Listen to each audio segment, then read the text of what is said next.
Alors bonjour, je m'appelle Bill Minax et on m'a demandé de vous entretenir un peu sur les communautés locales et leurs liens avec le mieux-être. Alors dans cette vidéo, je vais essayer de reprendre une définition du mieux-être, expliquer un peu qu'est-ce que ça veut dire la mobilisation de la communauté locale, regarder c'est quoi la compétence d'une mobilisation, et finalement, comment on fait pour développer le pouvoir d'agir des membres d'une communauté.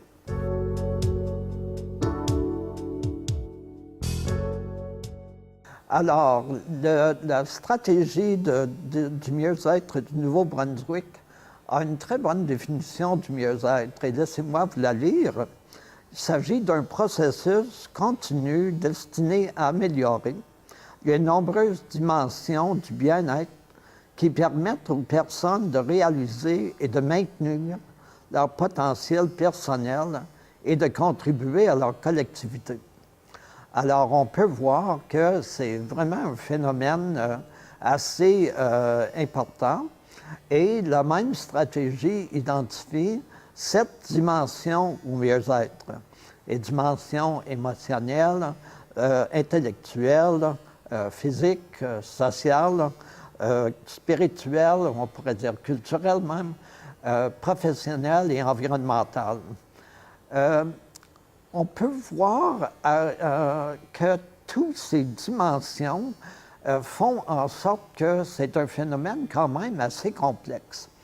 Et en ressources humaines et développement des compétences Canada a une illustration qui démontre comment les différents secteurs d'une communauté ont une influence sur la question du mieux-être des individus et des familles. On peut voir dans l'illustration une interaction entre les différents secteurs de marché, des institutions gouvernementales et autres.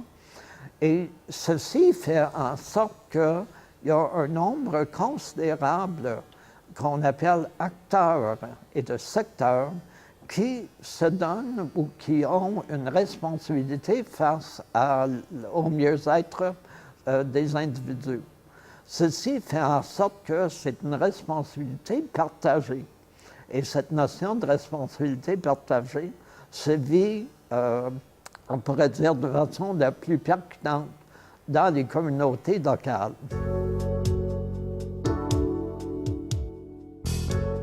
Alors, qu'est-ce qu'une communauté locale? Une communauté locale, c'est avant tout un territoire qui est assez petit pour qu'on puisse y développer un sentiment d'appartenance, mais assez grand pour qu'on puisse y avoir une certaine forme de gouvernance.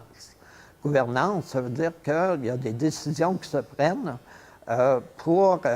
qui ont des effets sur la population locale, qu'il y a des structures qui permettent ces décisions-là, des conseils municipaux, par exemple, des organismes. Communauté locale, c'est également les individus, les institutions et les organisations qui la composent, la communauté. Les personnes et les organismes sont en interaction entre elles dans une communauté et elles ont également des liens avec d'autres organismes et d'autres individus à l'extérieur de la communauté. Ça fait que c'est ce qu'on appelle un phénomène dynamique qui évolue et qui change continuellement la communauté.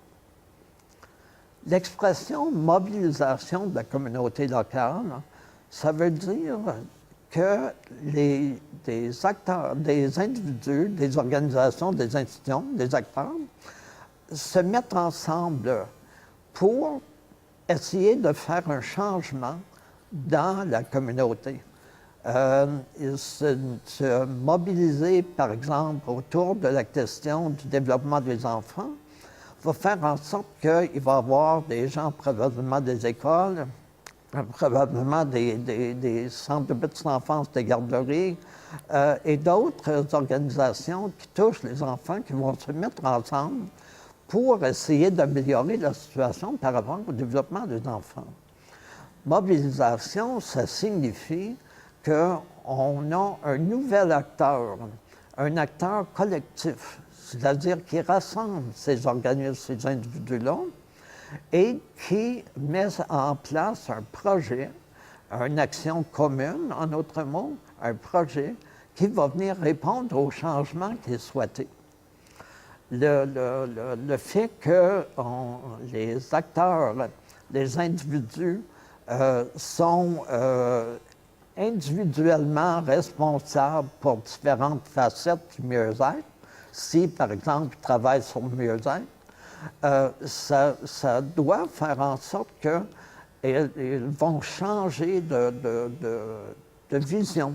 Ils vont changer de façon de voir, ils vont garder leur responsabilité individuelle, mais ils vont avoir une nouvelle identité collective commune, c'est-à-dire ils vont signifier, ils vont former un nouvel acteur commun, ils vont dire « nous » plutôt que « je », et ils vont avoir en commun un projet, c'est-à-dire un projet qui va avoir une vision commune en quelque part.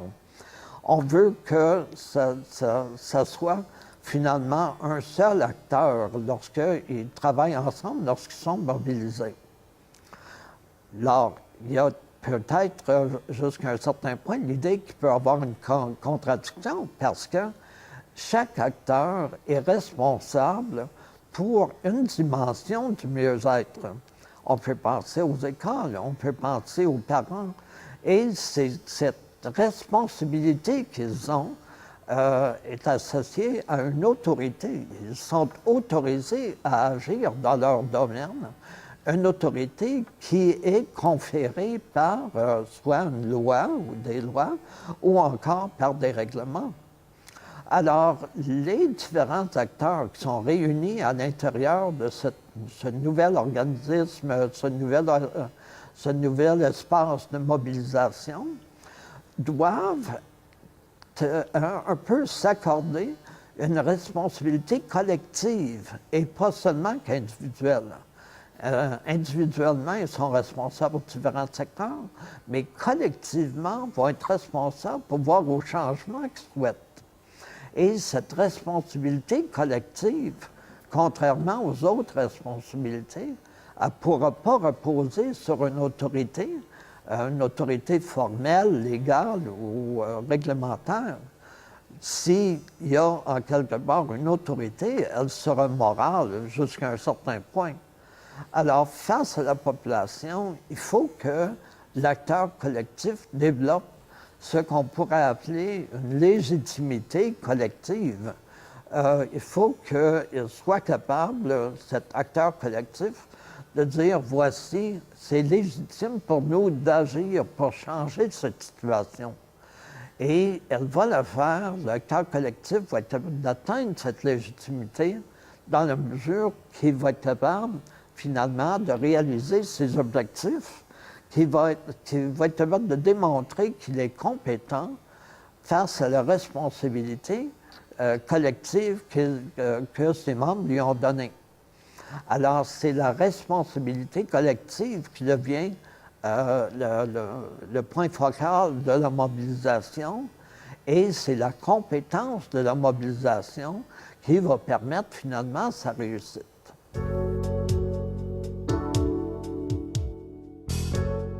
Alors, la compétence de la mobilisation, qu'est-ce que c'est que ça veut dire? On sait que la mobilisation, c'est le regroupement de différents acteurs qui veulent changer une situation. Donc, sa compétence sera démontrée par la possibilité qu'ont ces acteurs de travailler ensemble de façon intersectorielle, et on pourrait dire même intégrée, et également de leur capacité de réussir les différentes étapes du cycle de la mobilisation. Alors, regardons la question d'action intersectorielle pour commencer. L'acteur collectif, pour être capable d'arriver au changement qu'il veut, il doit être capable d'utiliser les connaissances, les habiletés, les attitudes, les intuitions de chacun de ses membres pour les mettre à contribution dans la réussite pour atteindre son objectif. Il doit, en quelque part, utiliser toutes ses ressources pour développer une vision commune de la situation à changer et de la façon de faire. Alors, les membres de l'acteur collectif, les membres sont de deux ordres. Il y a ceux, les organismes, les institutions surtout, qui ont des mandats qu'on pourrait appeler davantage instrumentaux, c'est-à-dire qui sont liés à la production ou la distribution de produits et de services. On peut penser à un hôpital qui doit soigner. On peut penser aux forces de l'ordre qui doivent assurer une sécurité publique, aux écoles qui doivent assurer l'éducation.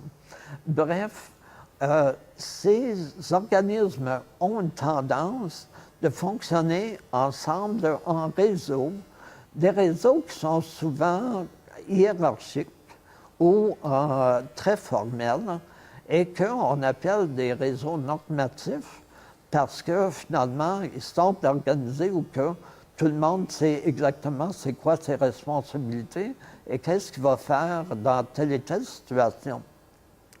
Il y a un autre côté, cependant, de la communauté qui est davantage existentiel, qui a plus à voir avec le développement de l'entraide, la solidarité, la confiance entre les individus et d'autres organismes dans le milieu. Les organisations de ce genre-là sont souvent des organisations issues de la communauté, des organisations communautaires, des organismes sans but lucratif, mais il y a également aussi souvent des petits commerçants, etc., qui fonctionnent davantage dans des réseaux qui sont beaucoup plus libres. Et les réseaux libres ne sont pas dans un fonctionnement hiérarchique ou normatif comme les grandes institutions publiques, du réseau public et privé. Ça fait en sorte qu'il y a vraiment deux grands types d'organismes et de réseaux qui sont représentés à l'intérieur de la table ou autour de la table d'un acteur collectif. Alors, les deux réseaux ont souvent des objectifs, des missions, des façons de travailler qui sont extrêmement différentes et même contradictoires. Ils ont des façons de voir le travail en réseau de façon différente et même de qu'est-ce que c'est qu'ils doivent évaluer, si c'est le processus ou les résultats. Bref, d'arriver à faire en sorte que tous ces organismes travaillent ensemble dans un même objectif, avec une même vision, c'est finalement le défi de la concertation à l'intérieur de l'acteur collectif. Le plus que l'acteur collectif va être capable de réaliser la concertation de ses membres et une concertation réelle, c'est-à-dire où chacun vraiment contribue aux analyses, à la recherche de solutions, bien le plus que l'action intersectorielle sera possible. En fait, lorsqu'on parle de concertation, cette mise en commun nécessite souvent des compromis. Et c'est difficile pour des organismes qui ont des responsabilités individuelles de faire des compromis sur la façon dont ils vont partager leur responsabilité avec d'autres. Ils ne laisseront pas tomber leur responsabilité individuelle, ça c'est sûr, ils ne peuvent pas le faire. Sauf qu'ils doivent être capables d'utiliser ce qui en ressort, les ressources, les analyses, l'information, les contents, et les mettre en commun avec d'autres pour être capables d'arriver à un changement ensemble. C'est ça, finalement, qui sera la réussite sur le plan de l'action intersectorielle. Et lorsqu'on parle de l'action intersectorielle intégrée, ça veut dire que finalement, chacun des individus dans la manière, ou chacun des organismes plutôt, dans la manière que ces services sont organisés à la population, doit tenter de faire en sorte que on puisse les jumeler ou de les faire accorder, les arrimer avec d'autres services ou d'autres organismes pour faciliter l'accès aux services des individus qui en ont besoin. Donc, la question d'une action intersectorielle est une des facettes de la compétence de la mobilisation de la communauté, et l'intégration des actions des secteurs en est souvent la preuve que c'est réussi. Mais le changement va nécessiter différentes étapes. Il n'arrivera pas tout seul. Et donc, l'acteur collectif doit être en mesure de passer à travers les différentes étapes pour arriver finalement à atteindre les résultats de changement qui est souhaité. L'action peut être déclenchée par un rapport, une étude ou n'importe quelle sorte de prise de conscience qu'il y a un problème à régler. Et les différentes étapes sont celles où on prend connaissance qu'il y a un malaise, un problème. On essaie d'analyser la situation, on fait un portrait de l'ensemble, on essaie de faire qu'est-ce que les médecins appelleraient un diagnostic. On analyse les informations du portrait pour dire, bien, voici qu'est-ce qu'on peut voir comme étant les choses sur lesquelles il faudrait travailler pour avoir un changement. On prend ça par la suite et on essaie de planifier ou même avant ça, d'arriver à une vision commune du changement et des façons qu'on devrait de réaliser. Par la suite, on essaie de planifier les différentes étapes de cette réalisation. Et ça, les étapes peuvent être à court, à moyen, à long terme. On appelle souvent une planification stratégique. Et on essaie de planifier qu'est-ce qu'on devrait faire tout de suite pour être capable de commencer le processus, qu'on appelle une planification opérationnelle. On fait en sorte, après ça, que le projet se réalise. On essaie de coordonner les différentes actions. Et le tout finit, normalement, par une évaluation de ce qui a été fait et de voir si ça doit recommencer. Bref, il faut passer à travers toutes ces étapes pour finalement atteindre les résultats souhaités. On peut voir finalement que la mobilisation requiert, ou pas requiert, mais la mobilisation, c'est quand même un phénomène assez complexe, avec différentes dimensions, dont les principales pour établir sa compétence sont l'action intersectorielle et la possibilité de réussir les différentes étapes du cycle de mobilisation.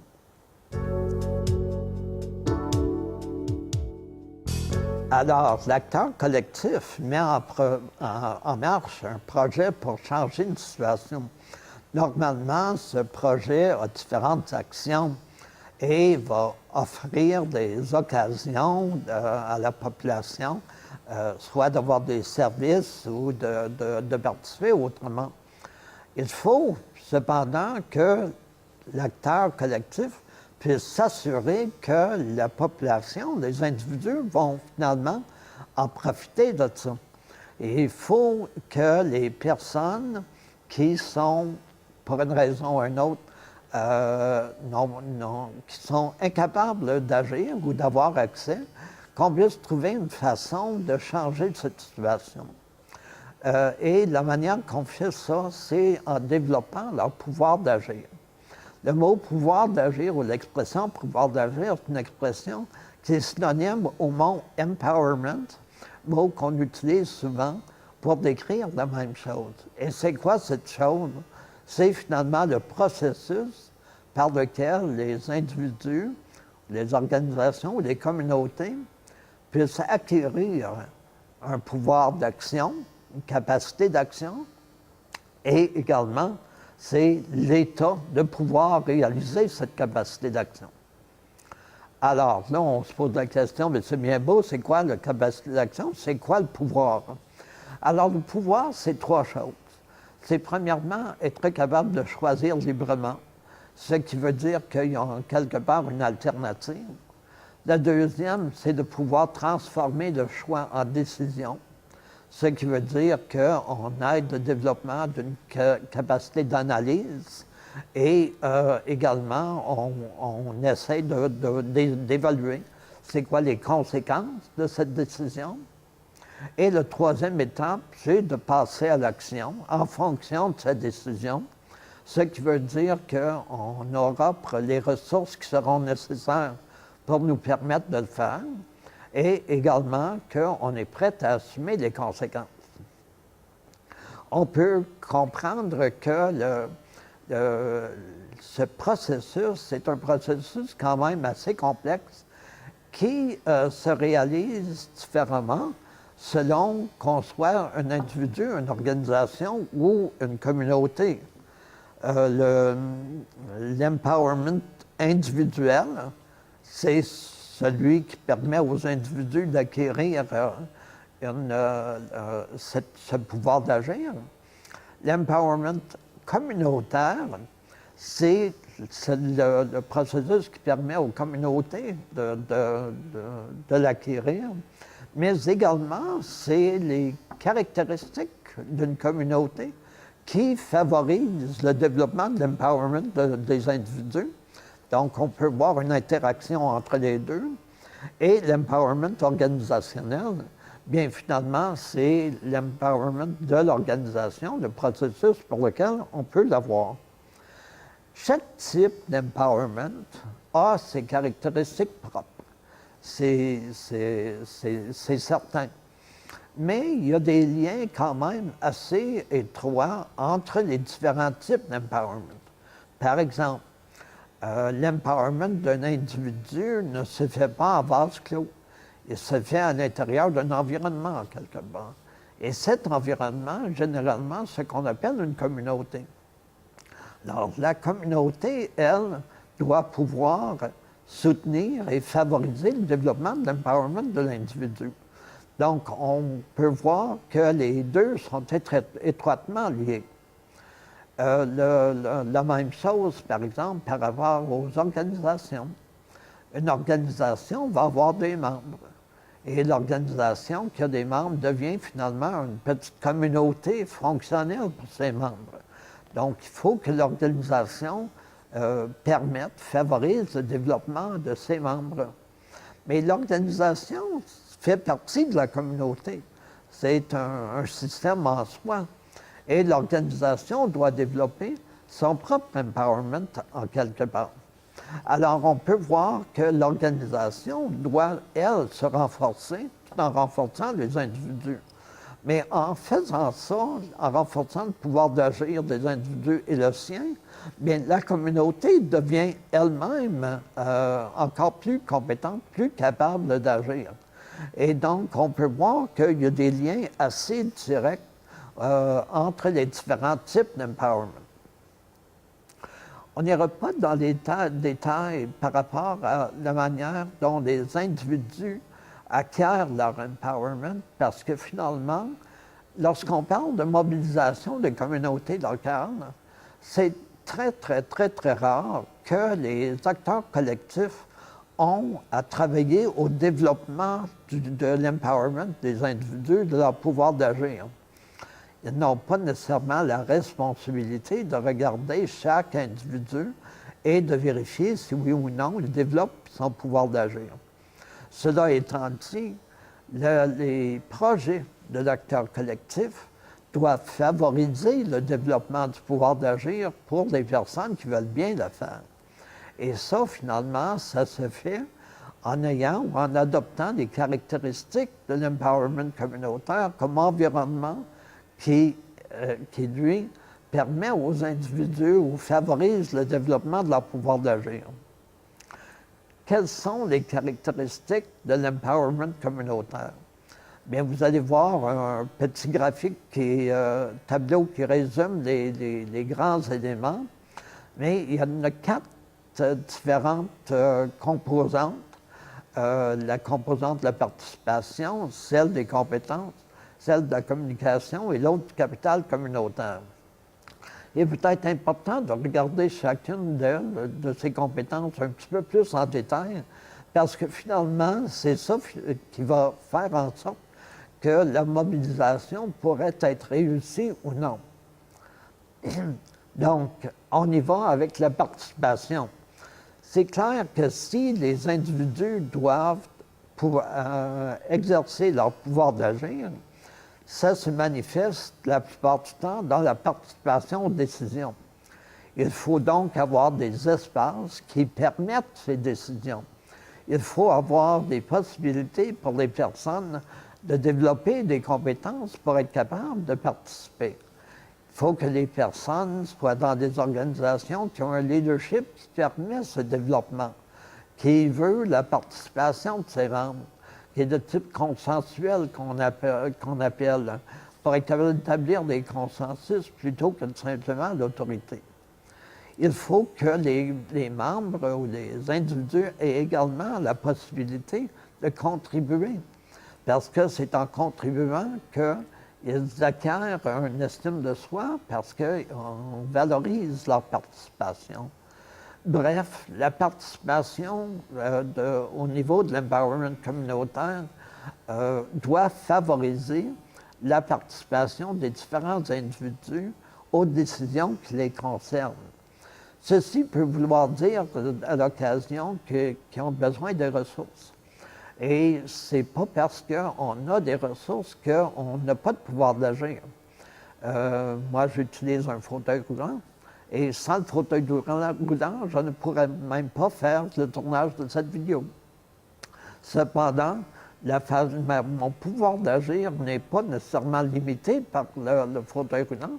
Au contraire, il est augmenté parce que c'est la ressource que j'ai besoin pour faire ce que je veux faire, pour faire ce que j'ai choisi et décidé de faire. Donc, ce n'est pas parce qu'on a une ressource qu'on est moins empowered. Il y a également la question de la compétence, ou des compétences plutôt, de la communauté.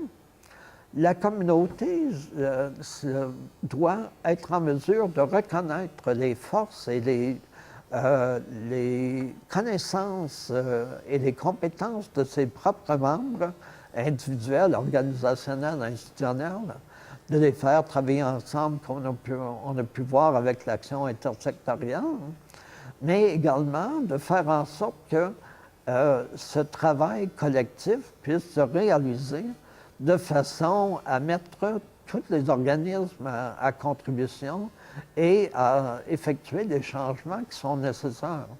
Doit être également capable de maintenir les différents services lorsqu'il y a des périodes de crise ou de catastrophe, ce qu'on appelle la résilience. Et le travail collectif doit donner lieu à un sentiment de confiance entre les différents membres, qu'on appelle souvent le capital social. La troisième composante, c'est celle de la communication. La communication, elle est essentielle pour justement développer cette confiance. Il faut que les personnes puissent s'exprimer, même s'ils ont des points de vue différents. Et il faut avoir l'occasion et l'ouverture d'esprit pour permettre cette expression de points de vue divergents et même différents. Il faut que l'information circule, l'information qui est spécifique au changement qui est souhaité, mais également de l'information plus générale qui, elle, permet de circonscrire, si on veut, d'avoir un sentiment d'appartenance, de penser qu'on fait partie d'un tout. Il faut également, au niveau de la communication, avoir une transparence dans les prises de décision pour permettre à tout le monde d'avoir l'information qui est requise pour, justement, assurer la confiance. Et finalement, la dernière composante, c'est celle qu'on appelle le capital communautaire, qui est un mélange de sentiments d'appartenance, avec un sens de la citoyenneté. Sentiment d'appartenance qui dit « je fais partie d'un tout » et à ce moment-là, je peux exercer mon pouvoir d'agir avec d'autres collectivement.